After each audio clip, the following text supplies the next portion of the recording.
Johnny! My rocket belt. It won't work. Erase the thing!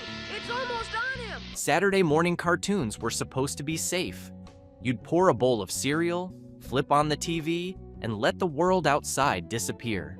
But scattered throughout those years, the 1970s and 1980s were episodes so dark, so psychologically twisted, or so graphic that parents, networks, and advocacy groups drew the line. Some were pulled from the air, some were quietly shelved, some were never even broadcast. Here are 15 cartoon episodes from the 70s and 80s that were banned for being too disturbing. Episode 15, Johnny Quest, The Invisible Monster, January 29, 1965 / rerun through the 1970s. Oh, sorry, Race. What is it? It's a frantic ham radio message from Cave Island. Well, that would be Isaiah Norman. Before the Saturday morning cartoon era even had a name, Johnny Quest set the template for what a children's animated series could be, and just how far it could go. The show originally aired in prime time on ABC in 1964 and 1965, then moved to Saturday morning reruns throughout the late 1960s and 1970s. That's where a whole generation of children encountered the episode that fan polling at ClassicJohnnyQuest.com would eventually rank as the scariest in the entire original series. The Invisible Monster aired January 29th, 1965. You got a good grip on him, Johnny? Yep!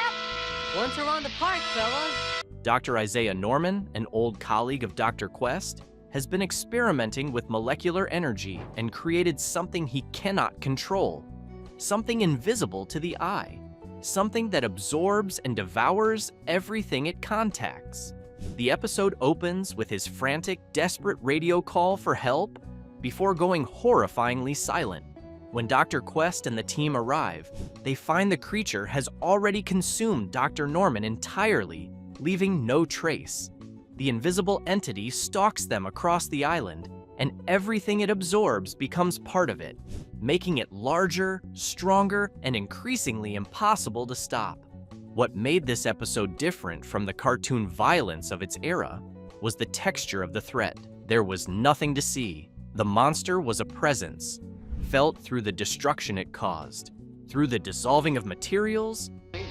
Wait till you see what it did to the villagers. Yes, I know, son.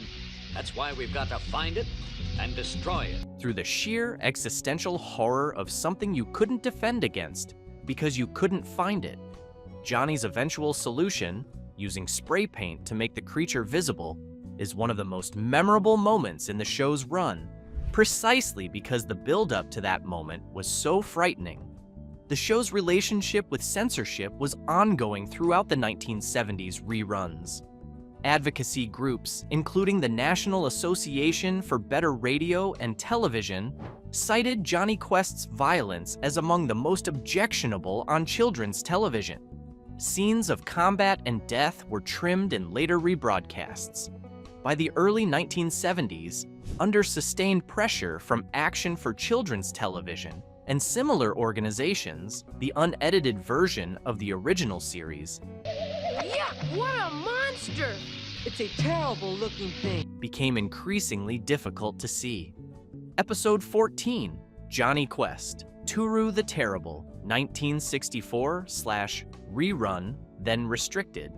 If The Invisible Monster scared children with what they couldn't see, Turu the Terrible scared them with something very visible and very large.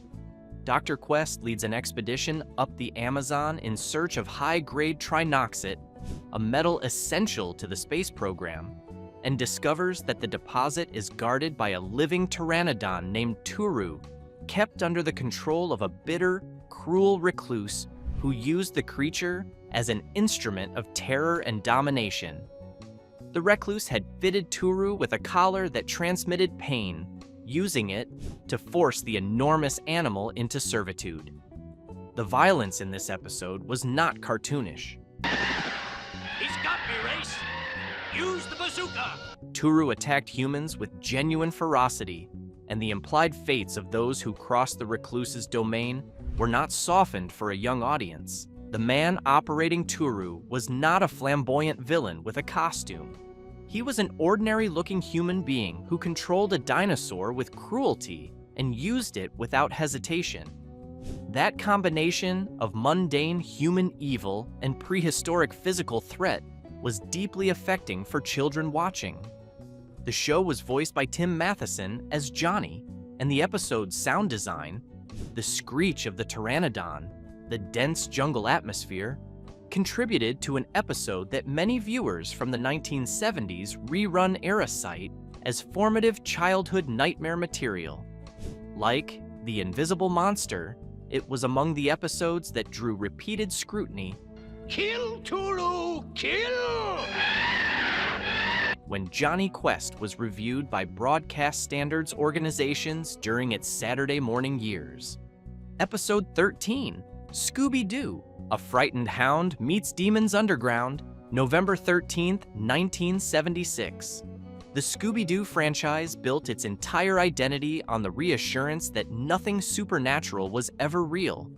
Every monster, every ghost, every demon was ultimately revealed to be a person in a costume with a prosaic financial motive. That reassurance was the engine of the show's comfort, which is exactly why this episode of The Scooby-Doo Show, which aired November 13th, 1976, unsettled children in a way that most of the franchise's more overtly spooky entries did not. The gang arrives in Seattle, where construction workers have reported sightings of ancient demons emerging from the earth. It's the demon! See anything? Me neither.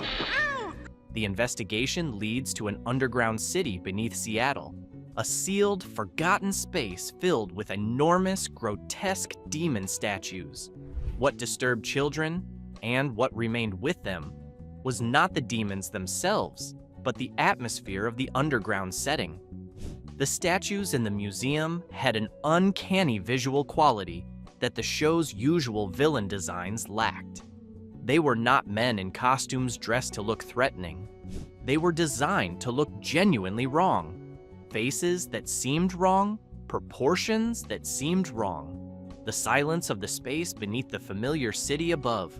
The episode aired as part of the Scooby-Doo / Dynamite Hour on ABC and was directed by Charles A. Nichols. Heed my warning of no intruders, thou must also suffer. The standard resolution was present. The demons were ultimately mechanical, not supernatural, but for the duration of the episode, particularly in the underground sequences, the visual design achieved a quality of genuine unease that the franchise rarely matched. Episode 12, Superpowers Team, Galactic Guardians, The Fear, 1985. The Fear occupies a strange and significant place in the history of American animation. It was not originally created as an episode of anything. It was written by Alan Burnett as a pilot for a proposed Batman animated series that would have been darker and more character-driven than anything on Saturday morning television in the mid-1980s. ABC saw the finished pilot and decided it was too dark for children. The Batman series was canceled before it began. You better call the Hall of Justice for help. Meanwhile, I'm going to search every square inch of Gotham City. But the episode existed, the investment had been made, and rather than lose it entirely, it was repurposed as an episode of the Superpowers Team. Galactic Guardians, the final iteration of the Super Friends franchise, where it aired in 1985. Burnett himself later said he didn't know how they got away with broadcasting it at all. The episode featured the first television depiction of Batman's origin story, the murder of Thomas and Martha Wayne in front of their young son Bruce in Crime Alley. That scene was visualized directly and with genuine gravity. A boy watched his parents shot dead in front of him. The visual and emotional content of that moment was completely unlike anything else on Saturday morning cartoons of the era. The villain was the Scarecrow. Get the jewels, pea-brain. That's not why we're here.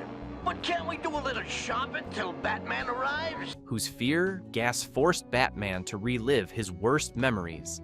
Dick Grayson, Robin appeared out of costume as himself, the first and only time the series showed him as a civilian.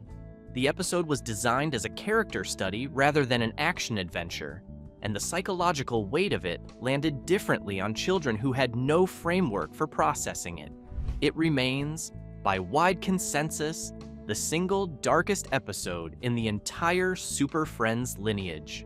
Episode 11, He-Man and the Masters of the Universe, The Problem with Power, October 9th, 1985. He-Man was a show built around a specific emotional guarantee. The most powerful man in the universe would always win, evil would always be punished, and the world of Eternia was ultimately safe. I'd better change. By the power of Grayskull! The show was so committed to this reassurance that it included a direct moral lesson segment at the end of each episode, often delivered by He-Man himself. The Problem with Power, which aired October 9th, 1985, systematically dismantled that guarantee. Written by Bob Forward and Leslie Wilson, the episode opens with Skeletor's most cunning plan, not involving a weapon, a robot, or an army, but a deception. Skeletor arranges for a man to apparently die after He-Man strikes him during a battle, making Prince Adam believe he has killed an innocent human being with his own power. The emotional devastation that follows is unlike anything the series had done before. Adam, convinced he is a killer, throws his power sword into the abyss at Castle Grayskull. A spy! I'll take care of him. And renounces being He-Man entirely. He refuses to transform, refuses to fight, refuses to use the power he believes has made him dangerous. When Teela is sent on a near-suicidal mission because He-Man is no longer available to assist, Adam watches from a distance, choosing misery over the power he fears. For children who had grown up with He-Man as an invincible protector, watching him psychologically broken, genuinely distraught, genuinely convinced he was responsible for a death, was an experience nothing in the show's run had prepared them for. The episode aired once and was not a standard selection for syndication reruns. Episode 10, G.I. Joe, There's No Place Like Springfield, December 12th to 13th, 1985. This two-part episode aired in December of 1985. We lack is the code word. And just how do you propose to get it? And is consistently cited as the most psychologically disturbing thing the original G.I. Joe animated series produced.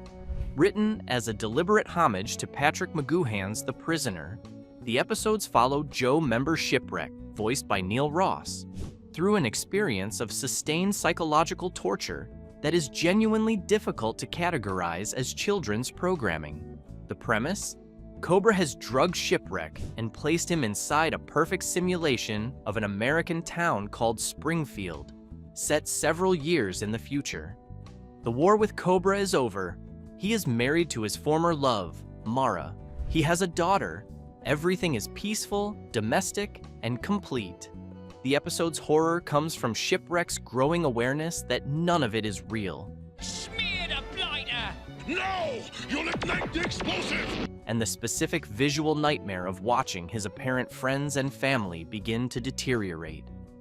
When Roadblock walks into a car wash in this false reality and his face begins to melt, eyes sliding down his cheeks, the rest of him dissolving into purple liquid, the image was utterly without precedent on Saturday morning television.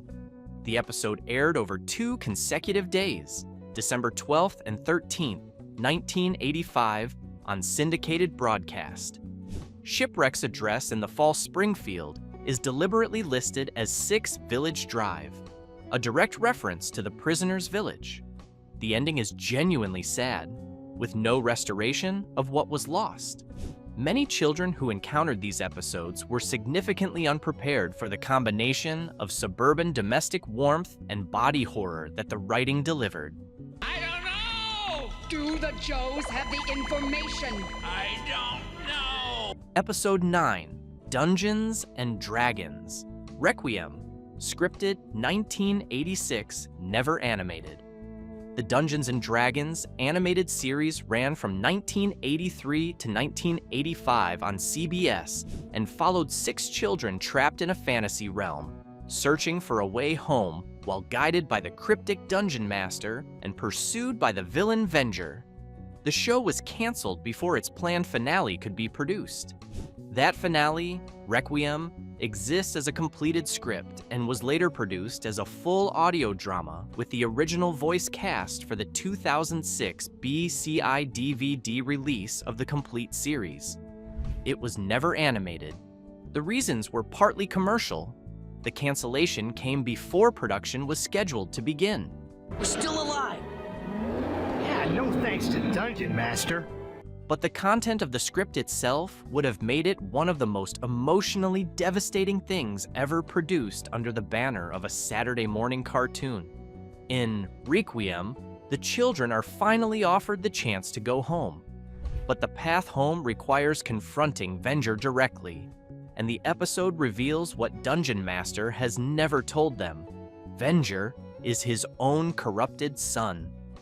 The redemption of Venger, the resolution of the entire series' central moral question about forgiveness and the possibility of change, and the children finally, genuinely, for the first time, standing at the threshold of their own world, all of it was written, performed in audio form, and left unproduced. The emotional weight of the audio drama, available on the DVD set, is remarkable. No, I won't do it. I can't bear seeing anyone else lost. The fact that it never existed as animation, that these children never made it home on screen, became one of the most poignant unanswered questions in the history of American children's television. Episode 8, The Transformers, Dark Awakening, October 1st, 1986. The Transformers, the movie, released in theaters in August 1986, killed Optimus Prime.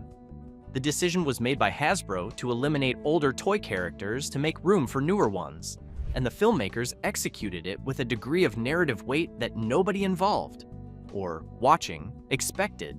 Children wept in movie theaters. Parents complained. The response was overwhelming enough that plans were already in motion within weeks of the film's release to bring Prime back. Dark Awakening, which aired October 1st, 1986, as the 8th episode of Season 3. You must be Jessica Morgan. I hear I owe you my life. Brought him back in the worst possible way. The episode opens with a group of Autobots taking refuge in an interstellar mausoleum, a tomb ship floating in space, containing the bodies of Autobots killed in the movie. Daniel, the young human companion, wanders through the ship alone among the robot corpses. He finds Optimus Prime's tomb. It is empty. Prime is then revealed to be, apparently, alive. What happens next is the episode's central horror. Prime has been reanimated as a zombie by the alien Quintessence, who have reprogrammed him to lead the Autobots into a trap. He has fragments of his original personality fighting against the Quintessence control, making him a wounded, distressed version of himself, rather than a simple villain. Crush me, we must cover every square inch or it will be useless. He leads the Autobots toward destruction. The episode ends with Prime piloting a ship directly into Quintessence weapons fire, his body literally blown to pieces again, dying on screen for the second time in 2 months. The TF Wiki describes it as easily the most gruesome episode of the original cartoon, and perhaps the only one with a certifiable body count for children who had already been devastated by the film's version of Prime's death. Watching him come back wrong, attack people he loved, and die again in pieces was something the show's young audience was entirely unprepared for. No other episode in the original series has generated the same sustained discussion among viewers who watched it as children. Episode 7, Challenge of the Super Friends, Swamp of the Living Dead, November 25th, 1978. The The Challenge of the Super Friends series ran on ABC from 1978 to 1979 and was significantly more violent and dark in tone than the lighter Super Friends versions that preceded and followed it. The show introduced the Legion of Doom, 13 villains including Lex Luthor, the Riddler, Giganta, Gorilla Grodd, and Black Manta, and committed to treating them as genuine threats rather than comic foils. Swamp of the Living Dead aired November the 25th, 1978. The Legion of Doom opens a portal to a dimension populated by the living dead, zombie-like creatures that respond to their commands. The episode deploys these figures with an earnestness that the show's usual visual approach made more rather than less unsettling. But we have nothing to give. That's good. Yes, we do. We'll bring the Super Friends to the swamp. The Hanna-Barbera animation style, designed for bright, heroic content, applied to Walking Dead figures, had an eerie wrongness that a more sophisticated production might have handled with more distance. The episode was part of a series that parent groups had already identified as among the most violent on Saturday morning television. The direct depiction of undead creatures in a show targeting children as young as 4 and 5 years old made it one of the most frequently cited examples by advocacy organizations arguing for stricter broadcast standards during the late 1970s and early 1980s. By 1972, most action programming had already been removed from Saturday morning under pressure from groups like Action for Children's Television. But Super Friends continued to test those limits. There, you now possess the evil power of eternity. With this episode among the most discussed. Episode 6, G.I. Joe, Worlds Without End, September 16th to 17th, 1985. While There's No Place Like Springfield is G.I. Joe's most celebrated horror, this two-part episode from September 1985 delivered a different kind of damage: hopelessness. Stalker, Stealer, and Grunt are transported through a dimensional vortex to a parallel Earth where Cobra has already won, completely and permanently. The Joes are dead. The United States is under Cobra control. The Statue of Liberty is broken and partially destroyed. The world these three soldiers arrive in is not a temporary crisis to be solved. It is a finished catastrophe. I guess we were knocked out. For a show built entirely on the premise that G.I. Joe always prevailed, that Cobra was always thwarted, and that the good guys would never genuinely lose, these episodes were extraordinary. The parallel versions of Baroness and Lady J, particularly the romance between alternate universe Stealer and the Baroness, introduced an emotional complexity that the show had not previously attempted, and the ending refused the reset. The three soldiers chose to remain in the conquered parallel world rather than abandon its survivors. They stayed in a world Cobra had already won, unable to go home. The episode aired over 2 days in syndication and deeply disturbed children who encountered it precisely because there was no recovery. The bad guys had won the world next door. I guess they lost interest. Hello? The date on this paper. And the three Joes chose to live in it. Episode 5, Scooby-Doo. Scooby-Doo Meets the Boo Brothers, 1987 TV movie, restricted airings. The 1987 television movie Scooby-Doo Meets the Boo Brothers departed from the show's foundational premise in a way that shook the series' established rules. In the standard Scooby-Doo format, maintained across thousands of episodes, the supernatural was always revealed to be a hoax. The monster was always a person in a costume. That was the genre's contract with its audience. In Boo Brothers, the ghost hunters called in to help Scooby and Shaggy are actual ghosts. They are real. The supernatural is real in this production. While the film was intended as family entertainment rather than horror, Trouble? Just a matter of proceeding down the highway in a wanton, reckless, and irresponsible manner. the erasure of the show's central reassurance. that nothing haunting was ever genuinely haunting was deeply disorienting for children raised on the series. Several southern broadcast stations restricted airings in their markets after complaints from parental and religious groups about the depiction of friendly ghosts as positive characters in a children's production. Episode 4, Spider-Man, The Vulture Has Landed, 1981 series. The 1981 Spider-Man animated series, produced by Marvel Productions for NBC, was generally considered a lighter production than its predecessors, but it produced several episodes that pushed against the broadcast standards of early 1980s Saturday morning television in ways that drew attention from standards reviewers. Remember, their safety depends on your success. The Vulture, one of Spider-Man's oldest comic book villains, was portrayed in this series as a genuinely menacing figure who aged people against their will, draining their life energy. The visual depiction of rapid aging, of characters shown deteriorating on screen, their features collapsing, their bodies failing, was graphic enough that several NBC affiliates raised concerns, and the episode received restricted rebroadcast in a number of markets. The violence of sudden biological decay applied to human characters was categorically different from the action hero combat that characterized most of the series, and the specific image of a young person rapidly becoming elderly was disturbing to child audiences in a way that the network hadn't anticipated. Episode 3, Thundarr the Barbarian, Attack of the Amazon Women, 1980. Aerial faces. Ookla and I will protect her.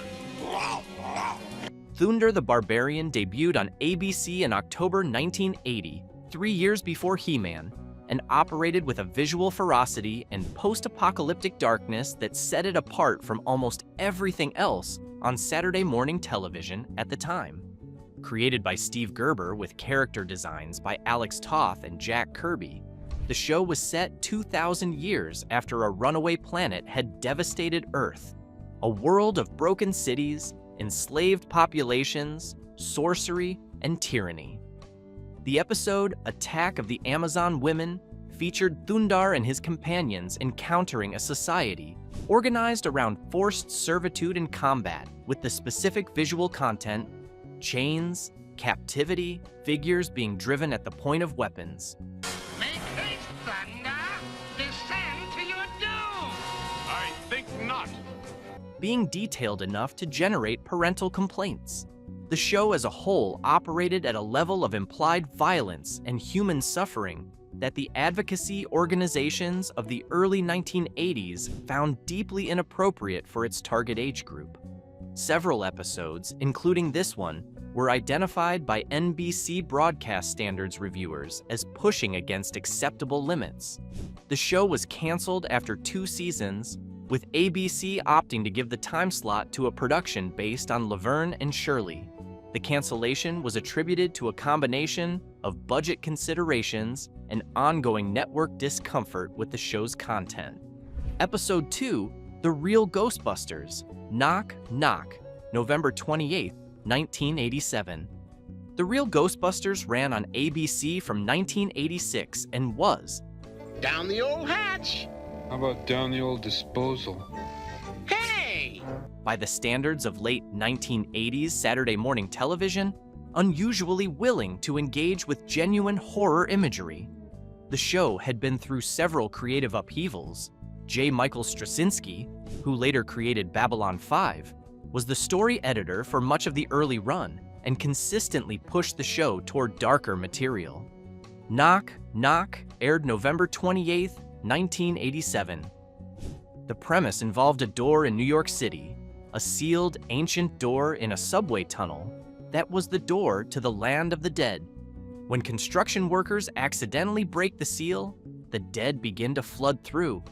Not Ghost of the Week creatures with comedy designs, a wave of genuinely skeletal, genuinely horrifying dead things flowing through the streets of New York in numbers beyond the Ghostbusters' ability to contain. I think Peter's right. That Howard the Duck will run for president? No, that it's too late. The episode was described by ABC Broadcast Standards reviewers at the time as the most intense single episode the series had produced. Parents complained about the specific visual content, the skeletal masses, the scale of the invasion, the implication of death on a citywide scale. The episode's content resulted in subsequent episodes being reviewed more carefully before broadcast, and several episodes produced in the same period were edited before airing. Episode 1, The Real Ghostbusters, The Collect Call of Cthulhu, 1987. This episode aired in 1987 and was based directly on H.P. Lovecraft's Cthulhu mythos, specifically the concept of an ancient, incomprehensible cosmic entity. You go ahead, Ray. I've got a date today. She'll be here any minute, in fact. Whose very existence drives humans to madness. The episode featured a cult summoning Cthulhu into the physical world, with the attendant visuals of the cult members, the ritual, and the entity itself. The ABC Broadcast Standards team flagged multiple elements of the episode before it aired. The cult imagery, the depiction of organized human groups pursuing deliberately evil purposes, and the character of the entity itself, something explicitly designed to be beyond human understanding or defeat. The episode aired in edited form. Certain frames and sequences were removed before broadcast, and the episode in its original form was not seen by most American audiences until its DVD release. The Lovecraft adaptation was considered so inappropriate for the show's target demographic that it contributed directly to the network's decision to bring in new creative oversight for the series in 1988, resulting in a significant shift in the show's tone and approach for its later seasons. If you made it all the way to number 1, thank you for watching. If you enjoyed this video, please give it a like and subscribe to the channel. There is a lot more where this came from.